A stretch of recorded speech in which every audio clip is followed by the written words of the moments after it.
I remember being so stressed out from doing everything myself. Once I really grew, I started to see growth at the time about 2018, 2019 is when I started to people in Atlanta, or I started to find little projects and clients that would trust me for PR services.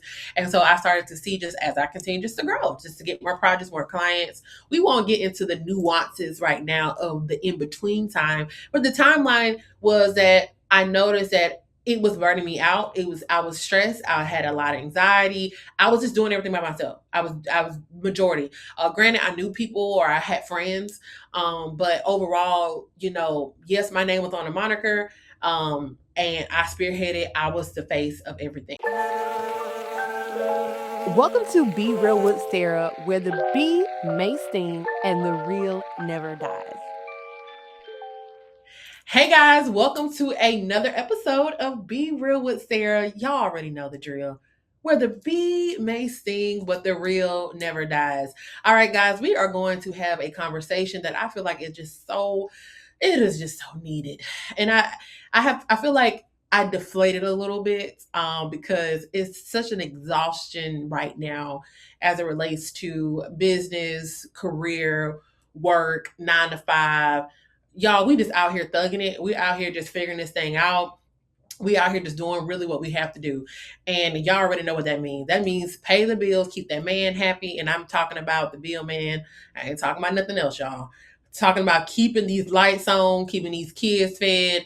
And we just doing what we got to do. Whether you're happy with your job, whether you're happy with your business, we just doing what we got to do. And we're going to talk about what is really doing what we have to do, and where does that really have us right now. So if you don't know, I have been an entrepreneur, or I've been a business owner, quote unquote, I guess, since 2015. That's when I started Be the Buzz at the time, Be the Buzz PR.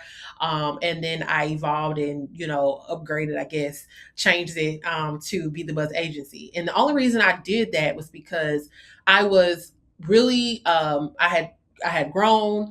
I started to, when I moved to Atlanta in 2017, when I officially moved by myself, I had moved out there temporarily about 2015, 2016. Then I had to move back home to Mobile. Then I officially got I just knew Mobile wasn't going to be it. I just knew that where I wanted to go, what I wanted to accomplish in life through communication journalism, the fancy life that I wanted and desired, and honestly went to school for in journalism. I just wasn't going to accomplish it in Mobile. And I was actually advised, like, hey, you're going to have to move outside of Mobile to experience what you desire. There's nothing wrong with leaving your hometown to go after your dreams. Don't let anyone make you feel like, because people have they have a way of making you feel bad because you went off after your dreams, established yourself. I think, to me, I feel like, I hate to say this, but I feel like, I don't want to say smarter, but I feel like I know more because I've lived outside of my hometown. And also, you can be a benefit to your hometown by bringing all of the resources and things that you experience back to your hometown. So it's a good thing, in my opinion. However, I did this, and I remember being so stressed out from doing everything myself. Once I really grew, I started to see growth at the time about 2018, 2019 is when I started to people in Atlanta, or I started to find little projects and clients that would trust me for PR services. And so I started to see, just as I continue just to grow, just to get more projects, more clients. We won't get into the nuances right now of the in between time, but the timeline was that I noticed that it was burning me out. I was stressed. I had a lot of anxiety. I was just doing everything by myself. I was majority. Granted, I knew people or I had friends, but overall, yes, my name was on a moniker, and I spearheaded. I was the face of everything. And so I remember hearing God say, it's time for you to rebrand, and it's time for you to change the name of the business. And I changed it to Be the Buzz Agency because God was calling me. I did this in 2021. I heard this June of 2021. And we officially relaunched as Be the Buzz Agency October 15th, 2021. And so during that time, of course, I didn't know what that looked like. I thought a rebrand was, obviously changing, doing a facelift. That was the misconception, or that is the misconception of what a rebrand is. And granted, literally from surface level, a rebrand is a facelift. It is a change. It can be a redirection, all the things. But it is definitely more than that. And so what we got to dissect today is how how businesses grew in the pandemic. We're talking about 2020, 2021, into how things have changed drastically. Okay. Drastically since 2020, 2021. That pandemic era was like 2020 to 2022. That was really the meat. I noticed that in 2020, I was kind of working like this part-time job, and it was becoming like super stressful. And so I was actually getting more projects. I mean, y'all, I was getting projects out of Houston. It was almost like you would have really thought that the pandemic would have slowed people down. People, businesses, lives were birthed in a pandemic. It was really the land of the milk and honey. It was the golden age of business. It was the golden age of life. Outside of obviously the obvious, right? COVID, people passing away, getting sick. We're talking about growth, money, circulation, economy. Now, granted, from those that are big on money and numbers, you knew that this circulation of money, there was going to be a drought. There was going to be something, but we didn't see that. We saw stimulus checks. We saw extra money. Like the money was flowing, baby. You would have thought you were in a globe, and they just was like throwing money in the globe, and you just standing there, sitting there. I saw the most profitable years during the pandemic. We're talking about, and I can be, because this is Be Real with Sarah, right? We're talking about, it was nothing to hit six figures for Be the Buzz. It was nothing to hit $100,000 years. It was nothing to hit $200,000, $300,000 years. Nothing. Let me echo that. It is nothing. I am a firm believer that you can make six figures easy. You can make it. You can, now granted, how do you make six figures? Obviously, you cannot be charging nobody no $500. All right. So if you out here charging folks $500, social media, whatever it is, and I'm talking about from the mindset of 2026, as well as even back then, you have to charge enough money, and not necessarily we'll get to about team, but you have to charge the market rate. You have to also charge too. Let's be fair. You have to charge based on experience, education.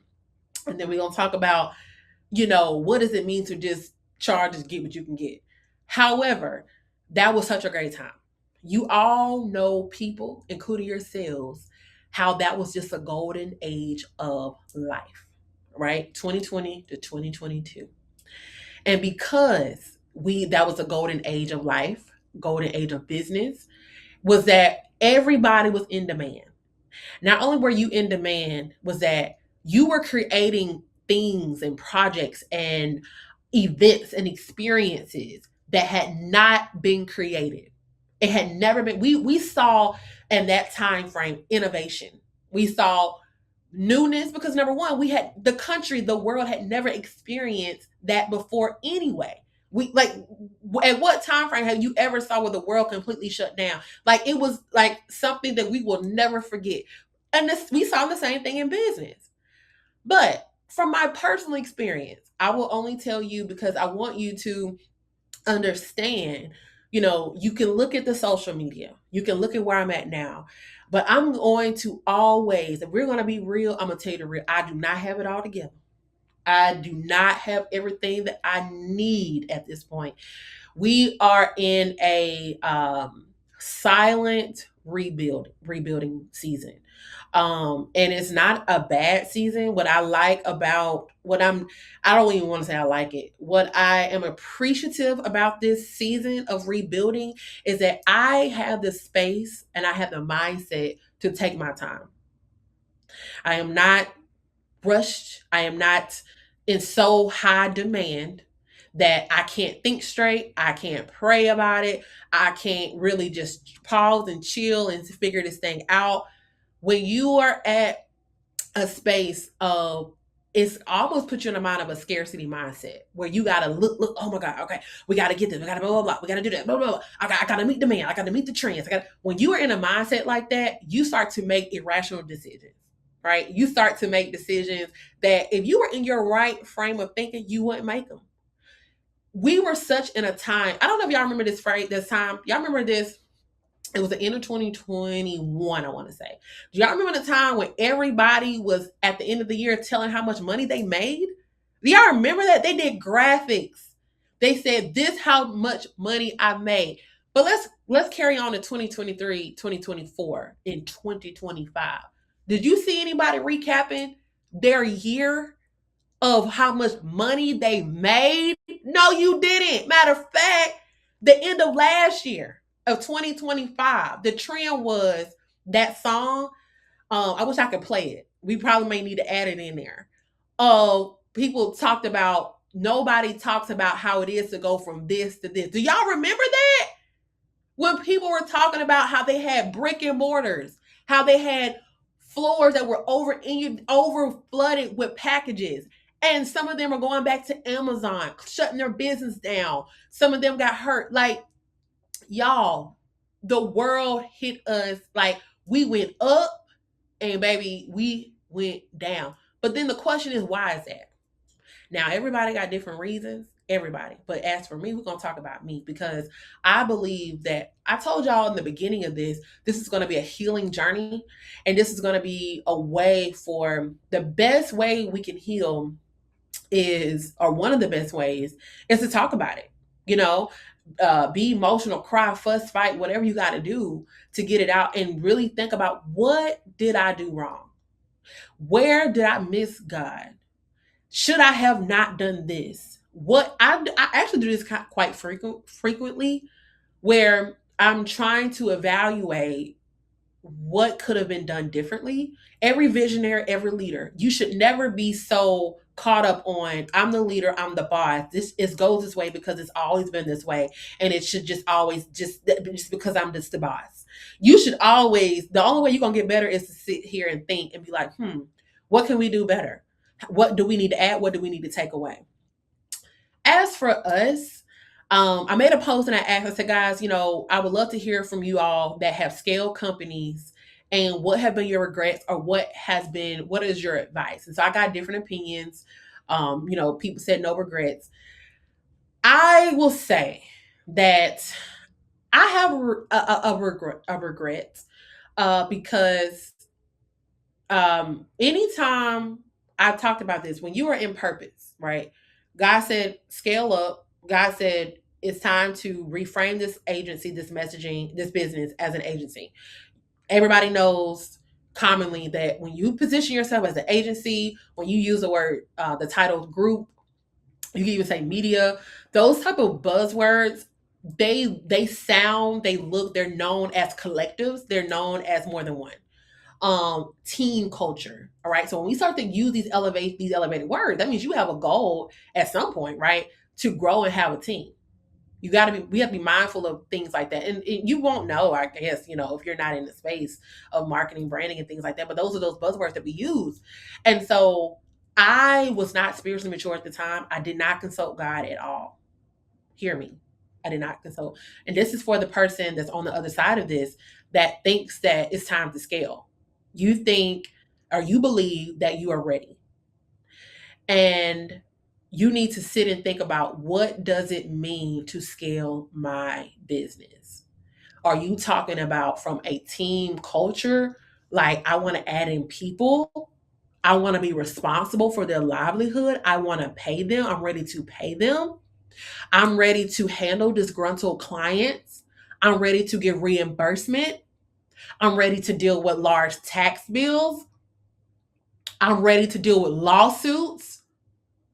You're not hearing me. I'm talking about trademark. I'm talking about, hey, we're going to take you to court, or I got to take you to court. Like, we've got to really consider, but that didn't happen.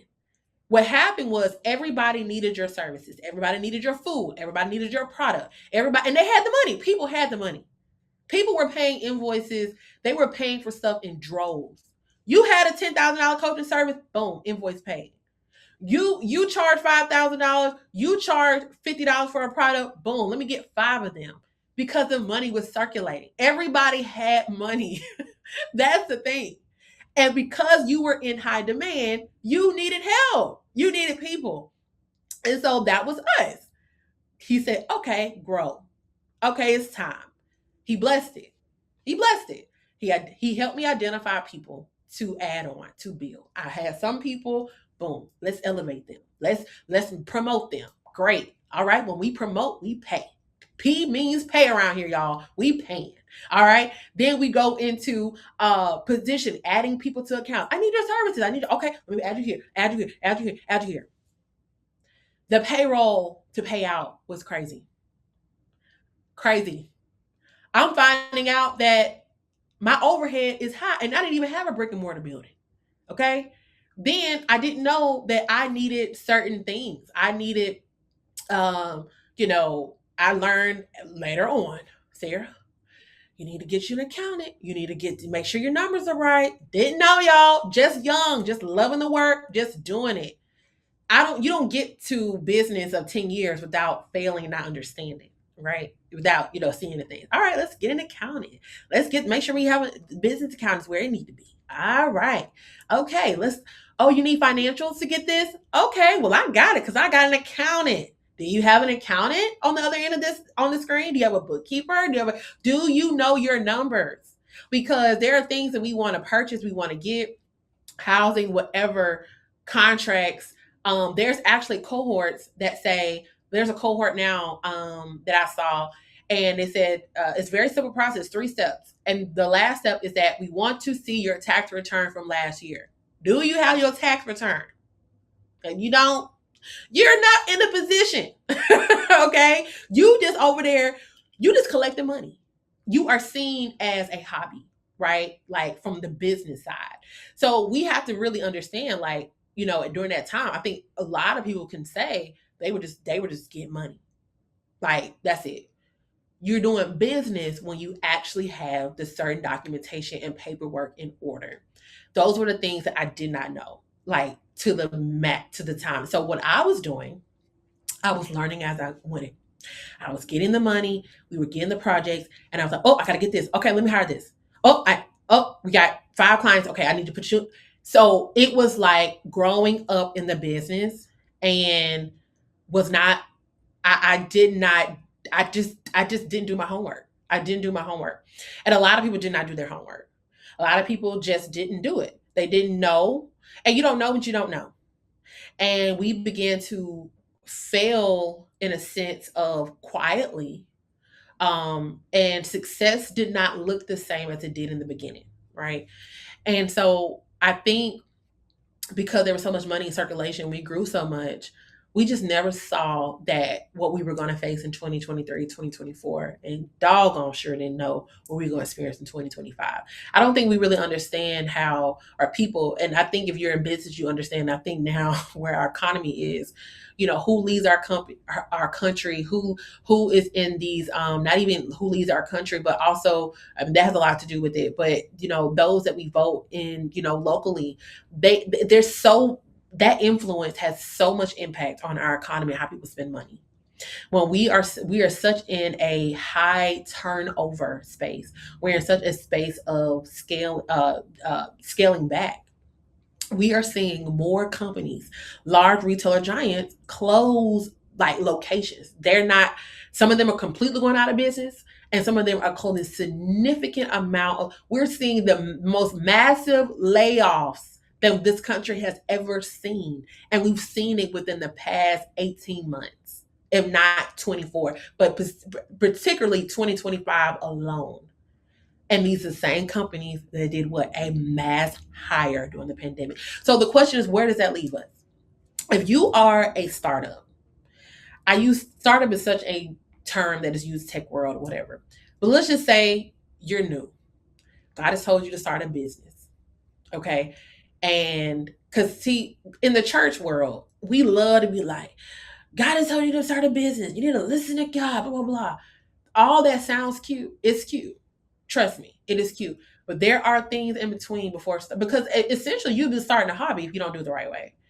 My biggest advice for people that are starting is you need to understand exactly what do you really need to start. You need to sit down and dissect it. Well, clearly we all know money. That's common sense, right? You need money or resources. Sometimes you don't even need the money. Maybe somebody will say, "Hey, I want to bless you with this. What does it take? How much is the cost to get your LLC?" Who knows, right? But let's define exactly team versus support. So in this season now, in the rebuilding stage, if you are in a rebuilding stage, and I mean, maybe let's just dissect it from an entrepreneur or a business owner, right? Say you were the business that scaled up. You scaled up, you had the fancy team, whatever. You had a brick and mortar. Let's say you scale back. You scale back, you let people go. And we'll touch on why I regretted the type of people or people that I, hired at the time.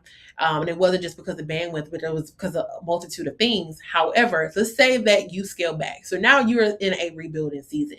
You have a sober mind. Okay. You are clear thinking. Let's say you've experienced what I've experienced, where you have more overhead than you have coming in. So that means what? You are in the red, you are in a deficit, right? So you're like, okay, right now, I just need support. We have to identify, when do we need a team versus support. So I tell people that are new, especially if you're within the first year, especially first 3-6 months, you are not ready for a team. You're not even responsible. Let's be clear. You're not responsible enough yet, because it's a total different ballgame when you are responsible to be integral, to pay people, and I'm not talking about people under your team. I'm talking about, it's everybody, your account, like you have certain bills to script, you have certain systems and things that you need to take care of. And it's a huge financial responsibility to operate a business. All right. And so I think it's important for you, if you are starting up, you have this idea, right? Start with the very basics and decide what is a top priority. Like, I gotta have it. It's no exception. Like, I gotta do it this way. Like, it has to be done. And I'm not talking about pretty graphs. I'm not talking about that. We're talking about what has to be done. We have to define and say, you know what? Or if you are growing, say you are in a higher demand season, right? You're in Q2, you're in your top quarter, or your quarter where you're seeing a significant consistent amount of revenue. So you may identify where we are now. It's like we're in a point where we need support, right? So that means that you are partially working, you're spearheading, you're spear leading everything. And you're like, I am outsourcing support to help me be the best for this business, this contract. That is sustainable. In this economy, that's sustainable. And that was something that, we noticed in the pandemic compared to what we see now that companies did not do. Including small businesses, we just pull you in. We were in high demand. The money was coming in. We immediately paid you, immediately put you on payroll because it was such that time. But now people are holding on to their pockets. People are dissecting everything now in business world and 9 to 5s in corporate. It's about budget. That's it. Did we make budget? Are we over budget? And it's always been like that, but it's even more of very much of a cutthroat time, because it's all going to come down to the numbers. And I think that's the difference. I think now we are seeing the culture of the topic now is like entrepreneurs are going back to work. Let me tell you something, keep it real over here. Okay. If I had it my way, literally, kid you not, been doing this for years. Okay. I've told God very clearly, I said, Lord, I'm totally fine with going back to work, because it is such scary times right now. We want, at this time where this economy is, we want stability. I don't care how cute you look on social media with your social media. It ain't nothing cute about not having enough money for your bills. It's nothing cute about not, worrying about when is this client going to pay or this and that. Entrepreneurship is extremely scary right now. What we are seeing now is a trend where entrepreneurs are going back to work. They have went back to work unapologetically. Yes, there's a lot of shame. There's a lot of guilt. Do you know how bad it feels to build something from the ground up, to be in demand, to be popular, to be well known, And to lose it, to close your business, to close your office, to go from $300,000 months to making barely 3,000, it doesn't feel good, right? Those are the ebbs and flows of business. And so a lot of people are saying, you know what? I would rather have peace over popularity, which is the trend of business. People are like, you know what? No, I'm going to go to something stable. I'm going to go something that's going to build legacy for my family, for my children. It's going to give me a peace of mind. Some people have been called to go back to work. Some people are called to build. But I think the difference that we're seeing now is that people are afraid. They are scared. And there is no blueprint. There's nothing established besides listening to somebody else's story, right? To say, okay, this is what I experienced. Now, personally, from really what I'm seeing, what I'm discerning is that right now we have to do really what works best for us. If you are at a space where you say you feel like you need a team, I would highly suggest you consider support. I would highly suggest you say, you know what? I see that we're up according to our financials. We're up by 300% compared to we were last year or last quarter. I would highly suggest you focus on support. What does support look like? Maybe instead of getting a W-2 employee, maybe focus on a 1099 contractor. Maybe start to put people on a probationary period. Maybe understand or find out if this person is really integral.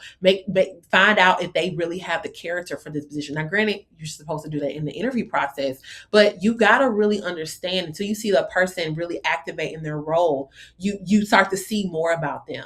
Also, one thing that I feel like a lot of us didn't do, I know I didn't do, and now I'm sober minded, is really holding people accountable. That wasn't the point I was going to say, but I was going to say tracking time, tracking progress, tracking results, and things of that nature is making sure that you hold people accountable. For our company, our agency, and for a lot of companies, is communication is key. Always keeping a track record, always being forthcoming, always making sure that you're being as transparent as possible, which allows us to keep you accountable and also keep ourselves accountable. That wasn't happening back then. And that's why we are experiencing the things that we're experiencing now, not asking the right questions and all of the things. I do think that this is a great time for new and emerging businesses. Never be disencouraged, because I'm a firm believer that if God called you to it, he will what? See you through it. I got that from my homegirl. I was like, all right, I'm about to use that. All right. But no, truly. But it just may not look like how you want it to look like. Because if it would look to me, your girl will be on a yacht. Okay. She'll be on a yacht. She'll be on vacation right now, but your girl has to what? Work. Okay. But God is seeing me through it, because what I do is not about me, but it's about the other person on the other side of the screen. All right. So I would highly suggest, if you are new and emerging business, or maybe you are established like my business, is that focus in this season on support. Focus on the areas that you can work in, and focus on the areas that you can hire or bring on support. There are a lot of people that are looking for work, right? And there are people that really want a job. They really want to work. They really are passionate. There's people out here that are not trying to waste your money. All right. There are people that really want to work. And think about what areas, be honest with yourself, that you really can work, that you can really say, I have the bandwidth and the capacity to do this, but I also have a little bit of a budget here to bring on support. I don't think personally and professionally as a business owner that we should be in a space, especially with our economy, but also what God is calling in this season, to stress and overwhelm ourselves with things that we're not supposed to be doing. Sometimes God has called you to do that very hard thing that you don't want to do. I will take myself as an example. This podcast, I was like, this is a lot. I can't do it. I cannot do all the things. And what I'm so appreciative, I know they're listening, is I'm grateful that God sent support. Because I'm gonna be honest, I think God knew. I don't know if I'm gonna get this podcast off the ground, because I knew that it took so much. And it's even ministering to me right now that a lot of times God may be calling you to something to do, right? And God is saying, I already hear you. I hear you, son. I hear your daughter. I'm going to give you the support. I'm going to give you the resources. I'm going to help you That's it. We just need to be like, when I be doing my workouts and I be doing a pull up and chin up, because I cannot do them. It's a part where they like push you in the back and that helps you to go put like your chin up. That's essentially what you a boost. Just boosting you up, helping you. And y'all know we've been kind of praying in our episodes, right? And that's essentially what we need. We need, like, Lord, give me that boost. Help me boost my confidence. But help me understand that there are just some things that I have to do. And God knows us more than we probably know ourselves. Well, not probably, He does. He knows us. He knows where He's calling you to. And He knows that we are not meant to do life alone. And He knows that there are people that are willing to help you take you to that next level. But also, they want to help you. They want to, all you got to do, you got to meet people halfway. You got to meet the process halfway. And the word says what? Faith, what? Not me forgetting the scripture. Y'all know the scripture, y'all. Faith without works is dead. So that means what? When I hear that scripture, that reminds me that I got to move. I want to move from stuck to momentum. I have to what? I gotta faith it. I gotta faith it out. I gotta make movement. I gotta do it. So for my people that got my businesses, say you are saying, I'm going back to work. Do not be ashamed. Do not be ashamed of this season. I look at this season as a season of breathing room, space to really be sober minded in your decisions. And if this is a hard season for you, say you don't have enough money, because we all have been there. Math don't always be mathing for me, sis, bro. Okay. But one thing I will say is that God is a God that sustains us. He's a God that goes before us. And so if it is hard right now, one thing I know is that it's not always going to be like that. There is joy that comes in the morning. But one thing we have to be mindful of is stewardship.